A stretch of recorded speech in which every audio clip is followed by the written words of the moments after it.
Tipologia, brevíssima introdução aos artefactos de pedra lascada. Bem, vamos hoje falar do chamado modo 3, aquilo que Leroy-Gourhan designava por estereótipo paleantropiano, próprio do homem de Neandertal na Europa e, portanto, correspondente ao Paleolítico Médio, o que também podemos designar as indústrias ou os complexos industriais de utensílios sobre lasca. Vamos ver algumas definições básicas: amoçagem ou conformação e debitagem ou talho propriamente dito, amplitude cronológica e espacial, métodos de estudo, principais tipos, os núcleos, os raspadores, os denticulados, os entalhes, as pontas e as facas, outros tipos, e vamos fazer esta sessão de hoje também já usando bastante ou alguma documentação portuguesa, uma vez que tratando-se da minha área própria de especialidade, é mais fácil recorrer, neste caso, a exemplos ou provenientes de escavações que eu dirigi, ou em todo o caso de coleções que eu estudei e que publiquei. E começamos por este postal ilustrado histórico, a preto e branco ainda. Eu não sei se este café ainda existe ou não, mas na altura, devemos estar certamente a falar das primeiras décadas do século XX, existia e era, no sítio de Levallois-Perret. Levallois-Perret, nesta altura em que o postal é tirado, ainda era fora de Paris, eram os arredores de Paris. A partir de certo momento, até os autocarros, algumas carreiras de autocarros de Paris tinham como términos Levallois. Mas se recuássemos mais décadas, até ao final do século XIX, este sítio de Levallois era ainda muito campestre, ainda havia muitos bocados de não urbanizados, de campo, onde os pré-historiadores amadores da altura fizeram as prospecções e recolheram e reconheceram pela primeira vez um tipo característico de objetos talhados, de lascas, que por serem provenientes deste sítio de Levallois, chamaram-lhes lascas Levallois, uma terminologia que ainda hoje continuamos a utilizar, não obstante Levallois já ter sido totalmente engolido por Paris, pela cidade de Paris. Aqui temos um modelo que Leroy-Gourhan apresenta no seu livro O Gesto e a Palavra para este estereótipo palentropiano, ou modo 3, se quisermos dizer assim. Aqui, aos dois gestos técnicos que vinham de fases anteriores, o A, a percussão direta com percussora 90 graus, próprio do estereotipo 1, o B, percussão com percussor duro ou já elástico também, mas tangencial, próprio como novidade do estereotipo 2, dos bifaces, dos machados, portanto o paralítico inferior. Acrescenta-se agora este C, que é a preparação das massas, dos suportes, que anteriormente estão ali desenhados com aquele picoteado, quer dizer de seixo. Como veem em C já não aparece esse picoteado. Porquê? Porque aquela massa nuclear que está ali a ser talhada, percutida, está toda já talhada, e o que se pretende é retirar aquele fragmento que está a sair do lado esquerdo, no desenho C, e que é uma lasca. Portanto, aquela massa, aquele suporte, aquela massa nuclear, aquele suporte, já não vai ser um utensílio em si mesmo, vai apenas, ou apenas entre aspas, ser um núcleo a partir do qual se extraem lascas. Essas sim, essas lascas vão ser depois utilizadas tal e qual ou retocadas secundariamente para se transformarem em utensílios. E os desenhos em baixo mostram de forma mais desenvolvida o processo. Primeiro, no seixo de suporte, fazem-se um conjunto de levantamentos que estão ali com aquelas setinhas em D, no que vai constituir depois o reverso, a parte de baixo do núcleo.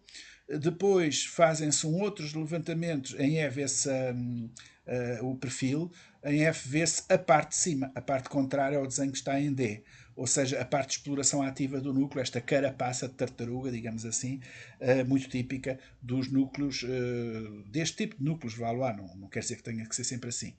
Esta carapaça, vê-se depois em G, vai estar em parte daquela lasca com uma setinha em cima que indica a extração, que é uma lasca Levallois preferencial, grande, que ocupa a quase totalidade da carapaça do anverso, que fica, carapaça essa que fica depois na própria lasca, ficando apenas perifericamente, em toda a periferia, os restos dos levantamentos que definiam aquela superfície de extração plena. Mas poderia não ser uma lasca que se extraísse, é o que se representa em H, que é uma alternativa a G, que é, em vez de ser uma lasca, com aquela, de ser dadas as pancadas de tal modo que se extraísse só uma parte e outra parte daquela superfície, e portanto duas lâminas ou lascas lamelares, se quiser também levá-lo lá. Ou podia ser ainda uma terceira forma de conceber, de extração de lascas, aí e em J, que são pontas. Na realidade são lascas, mas lascas com uma forma especial apontada e que se chamam pontas. Pontas que podem ser de primeira ordem, em I, e depois de extrair aquela pequenina ponta, ainda é possível extrair uma segunda em J, ponta de segunda ordem.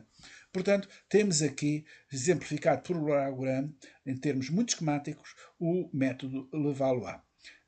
Isto implica, este método, esta nova concepção, a existência, portanto, de núcleos. Em primeiro lugar, não é que os núcleos não existissem antes, desde o modo operativo 1, e sobretudo no modo operativo 2 já são muito comuns os núcleos, o conceito de núcleo.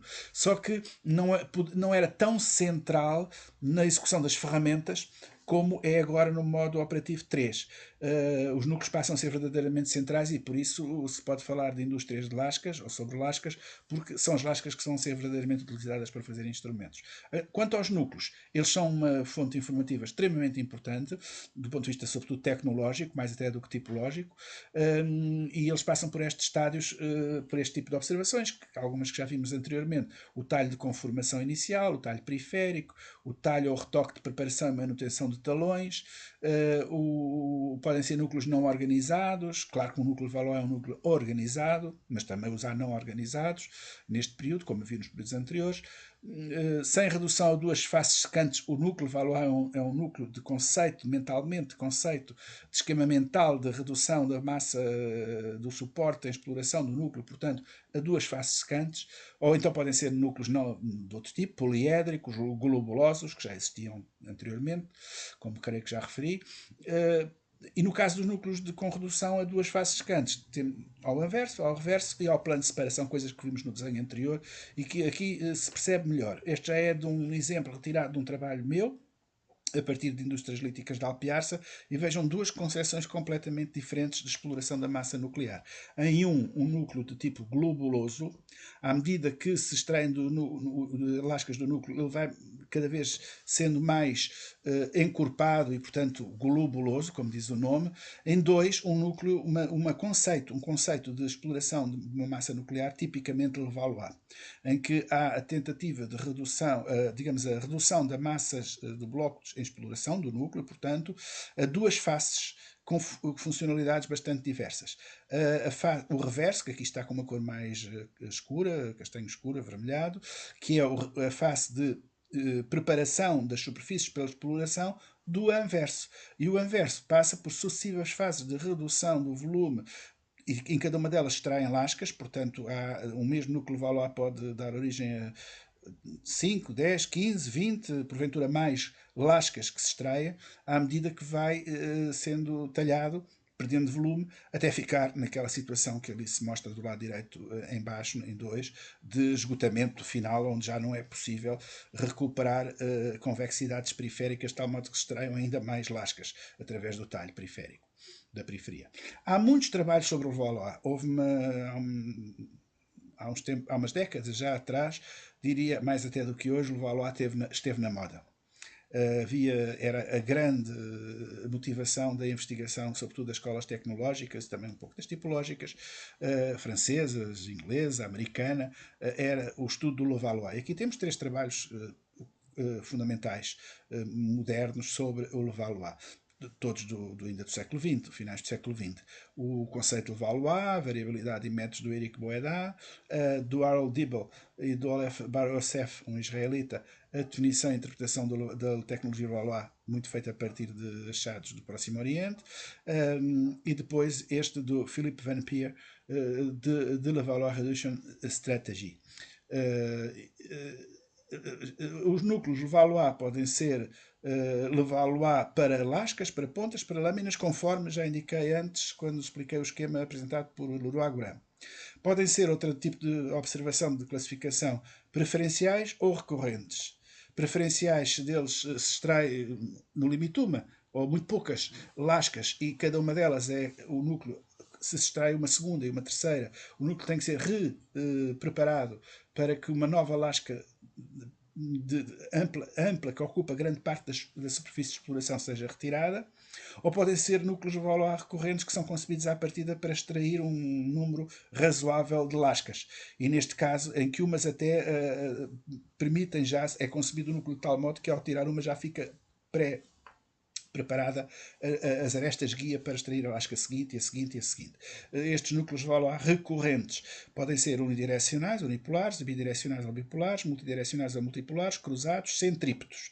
Bom, e aqui, eu não vou desenvolver aqui muito, a diferença entre núcleo Valois centrípeto e depois esta última modalidade de núcleo discoide é também um tema de grande discussão, de grande análise, de muitas dezenas, porventura centenas de páginas que deu na literatura e que nos diz particularmente respeito, porque muitas das nossas indústrias do Paleolítico Médio são feitas em quartzito e existe um gradiente de distinção entre o núcleo discoide e o núcleo Valois centrípeto que não é muito evidente, muitas vezes evidente, para estabelecer. Portanto, sendo que são tradições realmente diferentes, são conceitos de exploração da matéria-prima diferente, e eu estou convencido que são também, do ponto de vista mesmo histórico, realidades diferentes. Aqui temos ainda mais desenhos e outros sucederão para explicar o Levallois. Ainda estamos com o desenho de Leroy-Gourhan que eu já expliquei antes. E aqui outros.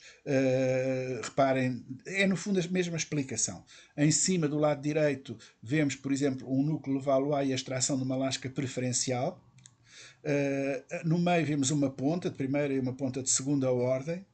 E embaixo vemos um outro tipo mais particular de exploração, que é a retirada de lascas ultrapassadas que comem parte do reverso, do próprio reverso do núcleo, e é um método mais particular que não interessa, não temos possibilidade de entrar nestes detalhes todos. Este parece-me um desenho também muito interessante, um desenho diacrítico interessante.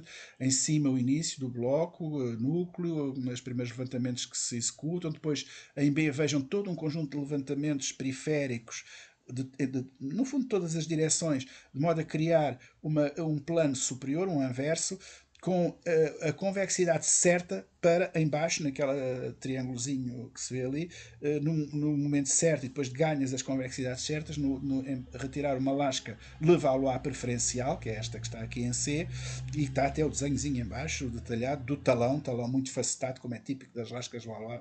Este é um núcleo Valois de manual, daqueles que é raro encontrar, pelo menos nas nossas paragens, embora já em quartzito, coisas algo semelhantes eu tive o prazer de encontrar e de descrever.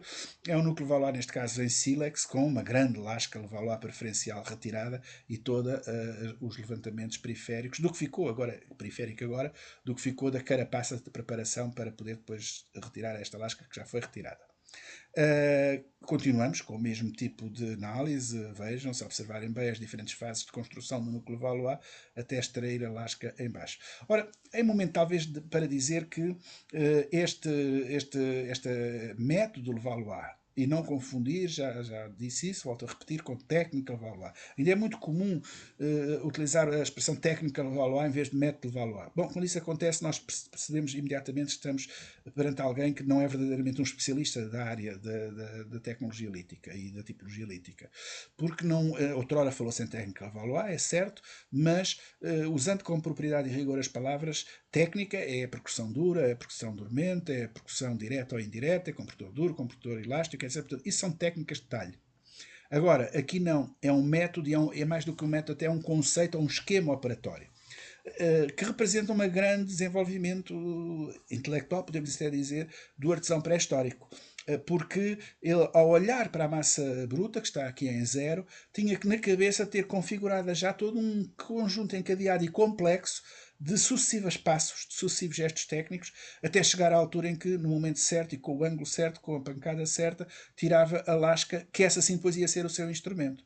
Portanto, estamos perante um passo mental, um desenvolvimento mental muito considerável, que é próprio das fases arcaicas do Sapiens, como o Neandertal, se considerarmos já Sapiens, ou seja, como for dos pré-Sapiens do Paleolítico Médio, que evidentemente têm já um grau de aproximação à humanidade moderna muito grande. Aqui temos mais exemplos de tecnologia Levallois. Vejo no lado esquerdo, é particularmente interessante ver ali em 3, todas aquelas setinhas representam levantamentos que foram feitos para refazer o talão, a plataforma de ataque, que depois na lasca vai se chamar talão, para poder extrair em 4, aquela ponta Levallois. Ela só era possível extrair se tivesse antes feito toda aquela reconfiguração que dá origem a uma forma que na lasca nós chamamos o chapéu de jandarme, o chapéu de polícia, que é um chapéu que tinha assim esta forma convexa ao meio e depois aplanando e quase que tornando-se côncavo ou direita para os lados. Portanto, do lado direito, temos também um caso muito interessante do núcleo Valois recorrente bipolar, em que as lascas de Valois sucessivamente são extraídas ora da extremidade distal, ora da extremidade proximal. Estes são lascas e um núcleo Valois magníficas, qualquer deles, da Foz do Enxarrique em Vila Velha de Ródão. Em cima vemos 3 lascas, melhor diria, 3 pontas, Le Valois, estamos a vê-las todas sob a face de lascagem, e o talão muito retocado em baixo de qualquer delas. Em baixo vimos um núcleo, Le Valois. Na Foz do Enxarrique nós até temos alguns casos de remontagens de lascas que saíram dos núcleos. Como veem, é um núcleo também tipicamente Le Valois, com toda uma preparação periférica, porventura já até com lascas também Valois retiradas anteriormente, mas sobretudo a última, antes do núcleo ter sido abandonado, é esta que se vê aqui no centro do núcleo, com o talão e o ponto de impacto, o levantamento a partir da parte de baixo. Este é um outro núcleo de Valois da Foz perdão, neste caso é de Vilas Ruivas, também em Vila Velha de Ródão, um magnífico, um exemplar absolutamente extraordinário de núcleo Valois, grande, em que houve pelo menos 3 grandes lascas Valois retiradas na última fase, antes do núcleo ser abandonado. Reparem, em cima temos a amarelo mais vivo do lado direito, no desenho diacrítico do lado direito, mostra-se isso melhor, uma lasca Valois que foi a última que foi retirada, mas antes dela a verde e a amarelo mais escuro, ou verde, se quiser, entre o verde e o amarelo, 2 outras que foram retiradas antes, e depois aquelas desenhozinhos também no anverso em mais avermelhado, são lascas de preparação de convexidade, lascas periféricas de preparação de convexidade. E é um núcleo que tem, se virmos pelo reverso, toda esta zona aqui mais azul esverdeado, uma faixinha estreita no último desenho, que é o reverso, são levantamentos pequenos de preparação das superfícies de ataque para extração de mais o núcleo estava longe de estar esgotado, e a última operação que o pré-histórico, provavelmente o Neandertal, que ali viveu em Vilas Ruivas, a última operação que fez foi preparar o núcleo para extrair mais lascas, que estão com os talões todos absolutamente preparados, próprios para extrair. Seria a próxima a retirar, seria da extremidade esquerda do anverso, mas não chegou a ser tirada. Portanto, não sei porquê, não sabemos porquê, o núcleo foi abandonado numa fase ainda relativamente longe da sua exploração plena. Aqui temos do outro sítio de Ródão, Foz do Enxarrique, vejam em cima um magnífico núcleo Le Valois, também para uma lasca apontada, diria quase uma ponta, com uma lasca remontada que conseguimos localizar na escavação do talão e ultrapassando muito em altura a superfície de exploração atual, o que significa que é de uma fase anterior de conformação, quando o núcleo ainda estava a ser explorado a outro nível, a um nível que permitiu tirar outras lascas antes da última, que aqui está em evidência, e vemos esta magnífica lasca Valois também do lado esquerdo, em baixo, e depois um outro núcleo também, bipolar neste caso. Em cima, mais utensílios da Foz do Enxarrique, no caso, em baixo temos realmente um núcleo, o núcleo também Le Valois não é discoide, é um núcleo Valois centrípeto, e depois temos alguns utensílios. Em baixo do lado esquerdo um raspador, em cima do lado esquerdo uma ponta denticulada, entalhos, encoxas, denticulados, enfim, instrumentos característicos deste tipo de indústrias do Paleolítico Médio. Mais um exemplo de um núcleo Valois centrípeto, e ainda o outro, eu vou avançar agora um pouco mais depressa. Reparem, neste é muito interessante porque se vê as várias direções do talho. Ele é centrípeto sem ser um centrípeto perfeito. E essa é uma das importantes distinções que se pode estabelecer entre o núcleo discoide e o núcleo Valois centrípeto. No núcleo discoide há verdadeiramente um centro geométrico de exploração, e os levantamentos são feitos sucessivamente em toda a volta, de tal modo que acabam por ser desviados. Eu já explicarei um pouco o que quer dizer isto desviado. No caso do núcleo Valois centrípeto, diferente do núcleo discoide, portanto, no núcleo Valois centrípeto, os levantamentos convergem realmente para o meio, mas não há a aproximação nem a procura de obter um centro geométrico da peça. E temos mais alguns exemplos de detalhe de núcleos de Valois, vou avançar um pouco mais depressa. Reparem mais uma vez aqui núcleos de Valois centrípetos. Este é um exemplo do núcleo bipiramidal. Eu não vou entrar nestes detalhes porque agora não seria possível. Enfim, são tudo de trabalhos tecnológicos, de tecnologia, e a diferença, neste caso é um trabalho muito importante do Éric Boédat, que estabelece num artigo, não muito grande, até um artigo pequeno, mas muito relevante ainda hoje, e já tem tanto tempo, a diferença entre a debitage, o talhe discoide, e o talhe Valois recorrente centrípeto. E alinha um conjunto de características de um e do outro que são ali referidas. Quem se interessar por estas matérias já sabe que está publicado na Boletim da Sociedade Pré-Histórica Francesa, e é um trabalho que continua muito válido. Ele foi publicado, como se diz ali, em 1993, tanto tempo que já passou, e é um trabalho ainda de grande atualidade. Continuamos a ver esta diferença entre centrípeto e discoide de Valois. Agora, as lascas de Valois, tudo era de núcleos. E é curioso porque também foram estes autores, como o Éric Boédat e outros, que puseram outra vez na moda de cima o estudo dos núcleos como essencial, porque a tipologia tradicional e antes deles, a mesma própria tecnologia, sobretudo a tipologia tradicional mais morfológica, centrava-se, utilizo o passado porque espero que já não seja hoje assim, nos utensílios acabados e, portanto, nas lascas e nas lascas retocadas, aquelas que deram origem a utensílios, e não dava assim tanta importância como isso aos núcleos. Ora, aqueles autores, e o Éric Boédat antes de todos, sublinha muito a importância que têm os núcleos como assinaturas tecnológicas e, no fundo, acabam por ser também assinaturas culturais. Nas lascas, no caso das lascas, Levallois podem ser de primeira ou de segunda ordem, preferenciais ou recorrentes, lascas, pontas, lâminas típicas ou atípicas, são tudo designações que podemos usar. Pontas, as pontas Levallois, atenção, que eram já pontas de lança. Tal como na sessão anterior chamei a atenção para que, durante o achaulense, aqueles bifaces, aqueles machados, eram todos utensílios para usar na mão. Agora, a técnica do encabamento é inventada, no caso europeu, pelos neandertais, e estas pontas Levallois eram, diria todas, pontas de lança. Não confundir com pontas de flecha, claro. Até porque eram grandes, pesadas, não era para pôr em arco e flecha. Não, eles não conheciam o arco e flecha ainda. De modo nenhum. Estavam longíssimo disso, há muitos milénios disso. Mas sim, armas de arremesso, lanças de paus, portanto, que em vez de serem simplesmente aguçados, já levavam na ponta a armadura pétrea, de pedra, que reforçava o poder de ataque e de impacto, não é? Na caça. As pontas de lança Levallois podem ser não retocadas, simples, Levallois, pseudo-Levallois, desviadas, já regressei a este termo, retocadas, Levallois, mosteirense alongadas, e depois casos especiais como a ponta Taillá, que creio que terei algum exemplar para mostrar.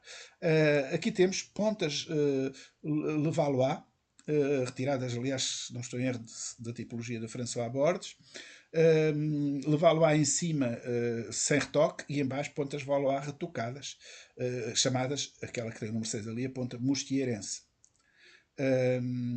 E esta aqui, reparem, permite-me chamar a atenção para a ponta, para o significado do desviado.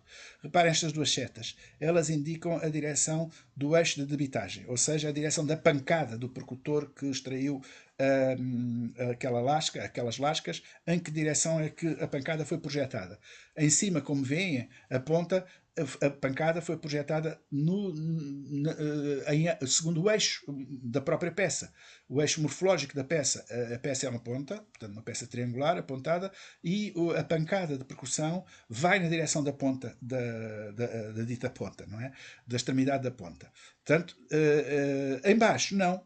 Em baixo, como veem, a pancada é feita muito desviada relativamente ao que é o triângulo da ponta e a extremidade da ponta. A extremidade da ponta é esta, o eixo morfológico da peça é esta, da seta azul, e o eixo de debitagem, o eixo da percussão, é aquele vermelho. Portanto, aqui temos uma ponta desviada. E as pontas desviadas são típicas da tecnologia discoide, mais até do que na Valois, embora evidentemente possam também ocorrer no método Valois. Utensílios feitos a partir destas lascas, destas lâminas, destas pontas. O principal do Paleolítico Médio, deste modo de produção, deste modo operatório 3, são os raspadores, em inglês scrapers, ou side scrapers, e em francês racloirs. Relembra o paradoxo de em espanhol ser readeras e não raspadores, como nós dizemos. Porque eles utilizam raspador também, mas para os do Paleolítico Superior, como já disse, se calhar voltarei a dizer na próxima sessão. Os raspadores são, de facto, o instrumento central, tal como é o bifácio para o Paleolítico Inferior, para o modo 2, para o modo 3, o raspador é o utensílio central de toda esta gente, ou a ferramenta principal do Neandertal, se quiser dizer assim. Eles são classificados por nós, porventura de acordo com uma classificação que é muito artificial, é a nossa, para a nossa conveniência, em simples, em duplos, convergentes, transversais, ou sobre outras formas sobre face plana, de retoque abrupto, de retoque adelgaçado, de retoque alterno. Depois há casos especiais que já têm um valor cultural mesmo, muito particular, não só tecnológico, que é o caso dos raspadores tipo quina. Talvez tenha aí à frente algum para mostrar. E depois há questões que se podem colocar, em alguns casos, lascas retocadas que não têm um retoque muito expressivo, serão raspadores também, ou simplesmente lascas retocadas. Os raspadores denticulados serão raspadores ou denticulados. Nós procuramos identificar uma coisa que chamamos o retoque de raspador. Já lá irei. Os livros sobre esta matéria são bastante vastos. Neste caso, é um autor americano, mas que estagiou muito, trabalhou muito, digamos, e foi onde aprendeu, em França e até na escola de Bordeaux, Harold Dibble, neste livro, precisamente é daí que retiro este tipo de imagens, que no fundo continuamos no mesmo universo. Veja, o 2 é uma lasca, uma ponta levá-lo a, mas depois o 3, o 4, o 8 são raspadores, ou pontas, o 5, pontas mosteirense, que no fundo são pontas levá-lo a retocadas, com um toque de raspador. Aqui temos um raspador das várias categorias que há pouco indicava, duplo desviado. Reparem, entre C e D, aquele eixo que vai de C a D é o eixo morfológico da peça. Mas, perdão, é o eixo, sim, disse bem, o eixo morfológico da peça. E o eixo de A a B é o eixo de lascamento, como ali diz axe d'éclat, que é o eixo de lascamento. Portanto, entre o eixo morfológico e o eixo de lascamento há um ângulo muito grande, não é? É uma peça em que a ponta, digamos assim, está nitidamente desviada relativamente ao eixo de lascamento. Mas não é uma ponta qualquer, não, foi ambas as arestas que conduzem àquela ponta que está ali em D foram retocadas profundamente como raspadores. Portanto, é um raspador duplo, com duas faces de com duas arestas de raspagem, convergente para uma ponta, mas desviado. Portanto, é o que ali se chama em francês racloir double DGT, raspador duplo desviado. E aqui temos um raspador duplo convergente. A mesma ideia, mas com um eixo não desviado, portanto. Uma massa nuclear. Vejam, é muito interessante esta fotografia com este ângulo para mostrar o retoque de raspador. Não se trata apenas de um retoque, digamos, pequenino, junto às arestas, uma coisinha assim. Não, é um retoque intenso. E, em alguns casos, pode ser até com várias gerações de retoque sobrelevado, dando origem realmente a gumes muito mais robustos do que a aresta não retocada. Vejam, este é particularmente interessante e já é o retoque de tipo quina, que eu há pouco referia. Portanto, é um retoque em que há sucessivos levantamentos que se vão sobrepondo em escada, quase escalariformes, não é?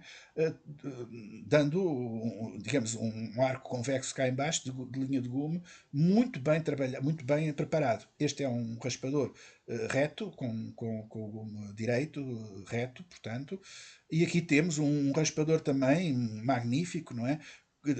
Com todo o convexo que se vê na fotografia do lado esquerdo à direita, portanto, todo aquele gume convexo é o gume de raspador. Depois, na fotografia do lado direito, vê-se a face de lascagem. Mais raspadores, neste caso começam a haver outros tipos de peças, perdão, já não são mais raspadores, neste caso começa a haver outro tipo de peças, temos um raspador assim, duplo, convergente e com gume denticulado do lado direito, mas do lado esquerdo é simplesmente denticulado. Reparem a diferença entre um e outro. O raspador denticulado tem o gume um bocado denteado, mas tem o retoque de raspador. enquanto que o denticulado tem o gume denteado sem nenhum retoque especial sem nenhum retoque. Portanto, são as próprias lascas, neste caso, extraídas, de tal modo que fizeram aquela concavidade que dá origem ao encoche, ao entalhe, que quando são mais do que um justapostos chamamos de denticulado. O raspador tipo quina, mais um retoque muito bonito, aliás, diria até assim, transversal neste caso, em cima, e com sucessivos andares de retoque de tipo escalariforme. Depois temos outro tipo de ferramentas. As facas de dorso, os denticulados, entalhos, já falei um pouco. Aqui temos vários. As facas de dorso são também muito interessantes e vão ser importantes, sobretudo depois no Paleolítico Superior. São lascas laminares ou lâminas mesmo, que num dos lados têm retoque de modo a desfazer o diedro agudo da aresta, tal como ela sai, tal como a lasca ou a lâmina sai do núcleo. E porquê é que faziam isto? Em alguns casos, podemos admitir, porque essa superfície, depois de retocada e perdendo tanto o diedro agudo, fosse mais robusta para uso. Noutros casos, podemos admitir que fosse antes para apreensão, para segurar com uma resina qualquer natural, vegetal ou animal, a um cabo qualquer. E essa zona já não tem um sentido útil, mas tem um sentido de reforço da superfície de adesão, de colagem ao suporte.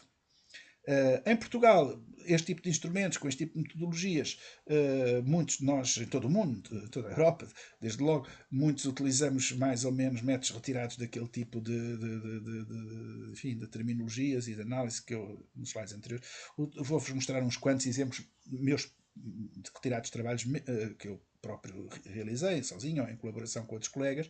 Por exemplo, neste sítio de Alcochete, Conceição, que é o sítio que forneceu, um dos sítios, porventura, que forneceu maior quantidade de núcleos discoides e Levallois, mais até discoides do que Levallois, que eu conheço em Portugal e com poucos paralelos na Europa. Nestes sítios facilmente se encontram mais, neste sítio de Conceição e noutros próximos, se encontra em cada um deles facilmente largas centenas de núcleos, como é o caso aqui na Conceição, em diferentes estádios de exploração, desde os esboços até ao núcleo esgotado. E isso é muito interessante. Reparem, alguns desenhos executados e publicados por mim em conjunto com o João Luís Cardoso, de massas, suportes nucleares encontrados neste sítio da Conceição. E reparem, o 1 é um bloco que não tem mais do que 2 levantamentos, o 3 tem mais alguns levantamentos e por aí fora, e podemos alinhá-los numa sequência que é a sequência de conformação para a execução de núcleos, que acabam por ser este tipo de núcleos. Núcleos pequenos, a matéria-prima local, os seixos locais não são de grande formato e, portanto, teriam sempre que ser peças relativamente pequenas, de formato pequeno, que num caso são mais claramente Levallois, noutros casos, como, alguns destes aqui são claramente Levallois, com o talho periférico todo, vejam o 4, por exemplo, um talho periférico no reverso de preparação, no lado esquerdo do 4, do anverso, de exploração do anverso, que não tem a concepção de centro geométrico. Portanto, é um Levallois centrípetro recorrente, como o 5. Bom, todos estes são isso, não é? Aqui é de um outro sítio, da Gruta da Figueira Brava, em Sesimbra, também massas nucleares desta natureza, estas são mais globulosas, núcleos globulosos e núcleos discoides ainda da Figueira Brava, uns em sílex, outros em quartzito. Continuamos, reparem, por exemplo, discoides e Levallois. Aqui já temos, por exemplo, este núcleo que está junto à escala de 0,3 cm, que vemos o anverso ao lado do reverso e por baixo a secção, é um núcleo Levallois oblongo, não é? De talhe bipolar. E depois os utensílios que saem destes núcleos, não é? As lascas que saem da origem dos utensílios, denticulados ou pontas denticuladas, raspadores denticulados. Um sítio particularmente interessante que eu tive a ocasião não de escavar, porque foi escavado por o pessoal dos Serviços Geológicos de Portugal, com Veiga Ferreiras, Bizevski, entre outros, que é a Gruta Nova da Columbeira. Foi o primeiro local onde se encontrou um resto de dente, um resto humano de Neandertal em Portugal. A gruta é uma daquelas cavidades que se vê ali na fotografia maior em baixo, junto à estrada. Este vale da Columbeira, este vale roto, junto à povoação da Columbeira, é aquilo que está na fotografia de cima, a fotografia aérea, marcado, o vale preenchido com aquele creme, claro, e em frente daquilo que hoje é terras e casario e Colombeira, desde logo, Roliça, etc., era mar. Ou pelo menos era a grande lagoa de Óbidos que chegava até ali. Talvez não fosse já o mar aberto, mas era um mar interior, um imenso mar interior que ia até a Nazaré e que chegava aqui a esta escarpa junto à Colombeira. E aqui nesta gruta, portanto no início deste vale que tinha um mar interior pela frente, habitaram os Neandertais e é este tipo de núcleos que mais uma vez encontramos. Núcleos Levallois, não discoides, claramente Levallois, embora centrípetos recorrentes.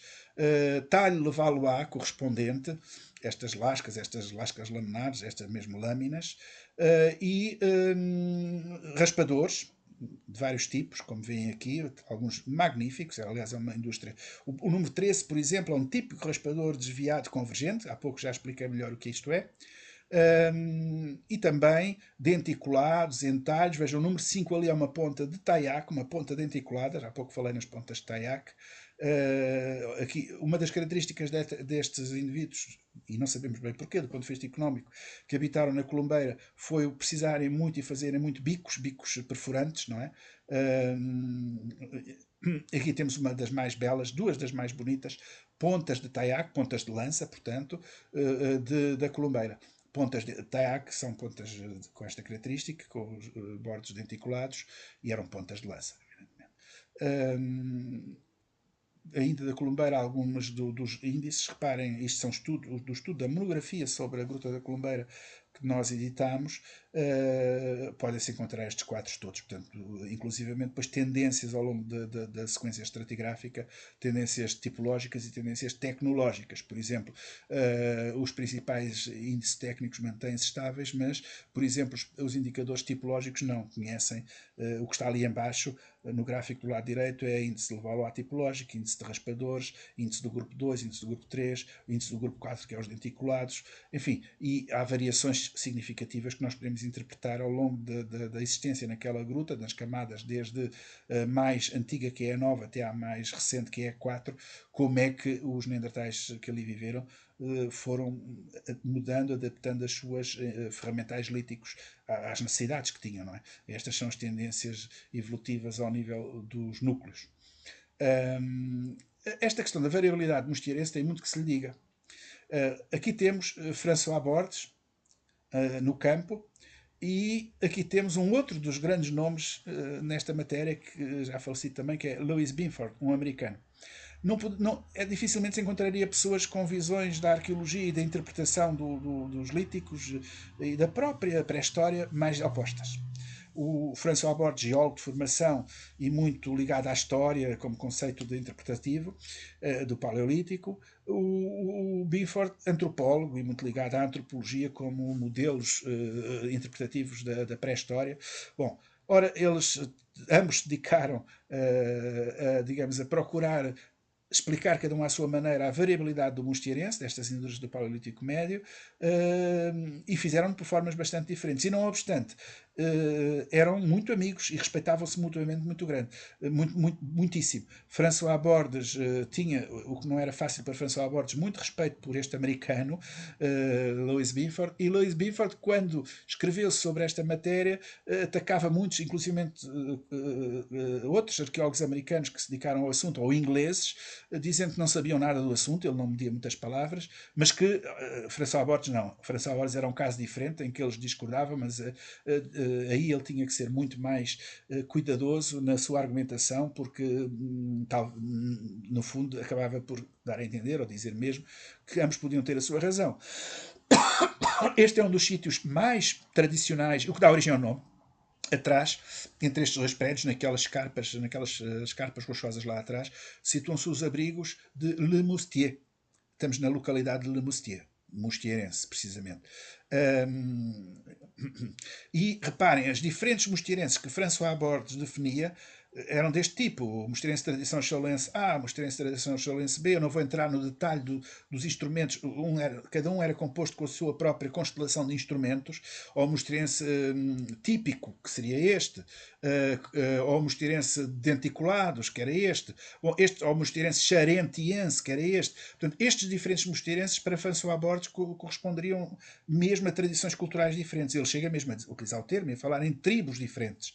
Já para Louis Binford, correspondiam basicamente a funções diferentes, a desafios funcionais diferentes. Ou seja, a mesma tribo podia, numa época do ano, ter um conjunto de instrumentos, outra época do ano ter outro conjunto de instrumentos. Ou sendo tribos diferentes, em climas diferentes, teriam necessidades de ferramentais também diferentes. E, portanto, era sobretudo o impacto mesológico, ambiental e as necessidades funcionais que conduziriam à diversidade dentro do mosteirense e não as tradições culturais como pretendia François Bordes.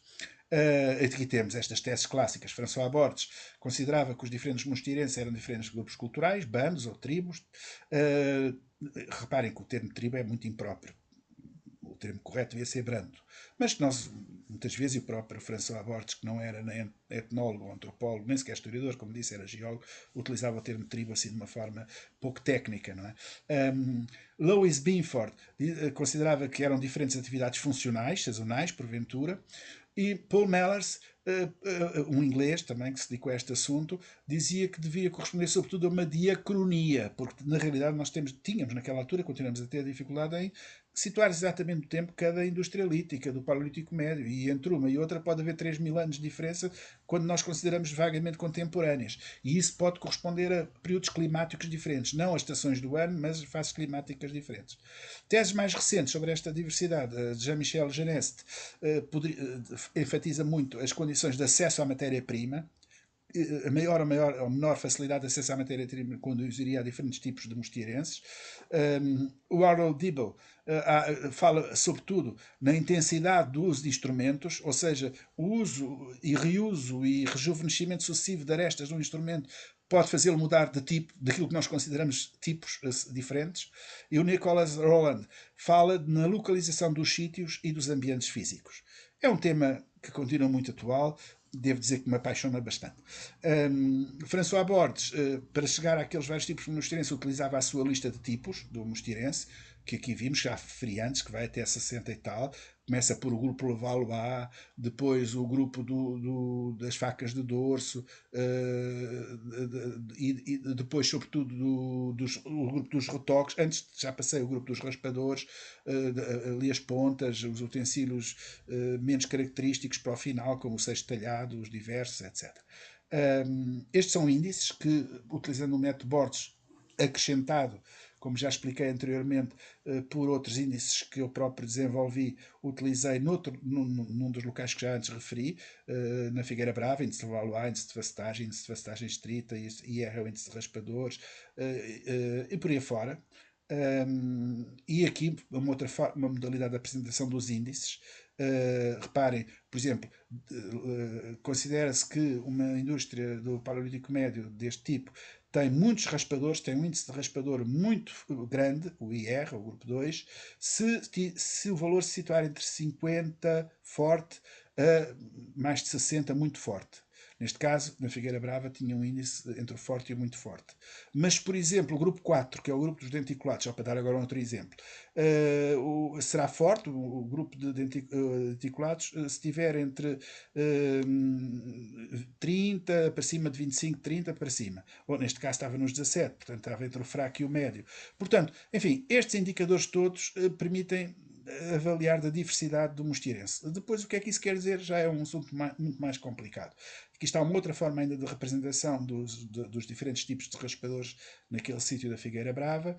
E aproximo do fim, para terminar, com o sítio do Val do Forno 8, que é um paleolítico inferior final, ainda não é bem um paleolítico médio, onde há ainda bifaces, como já expliquei na sessão anterior, e os vários índices também inclusivamente aqui o índice de bifaces, que é o IB, entre o médio e o fraco, e o índice de seixos talhados já forte, etc, etc. Portanto, reparem que nós temos instrumentos, quer de medida de base, quer depois de cálculo de índices, que nos permitem comparar indústrias líticas umas com as outras. E se quisermos ainda podemos ir mais longe. É o caso aqui quando, nas minhas fichas descritivas, nos meus trabalhos descritivos, este até é inédito ainda, sobre o Vale do Forno 8, eu inscrevi, comparei também as nossas indústrias nossas do Vale do Forno 8, com as listas que já não são só tipológicas à maneira de François Borges, mas tecnológicas, de Jean-Michel Jeunesse, de Alan Turque e depois de uma própria que eu próprio fiz, de Luís Raposo,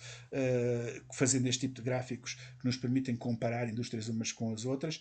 E por aqui ficamos. Ficamos com uma imagem magnífica do núcleo Valois, recorrente, centrípeto recorrente. Reparem a diferença com o discoide. Temos ali uma grande lasca que foi extraída, que ultrapassa até o meio geométrico, o centro geométrico desta massa nuclear, e todas as outras anteriores talvez o tenham também ultrapassado, ou várias delas ultrapassaram seguramente. Não há, portanto, a fixação num centro geométrico. Cada lasca que é retirada ultrapassando facilmente o centro e não convergindo para um centro.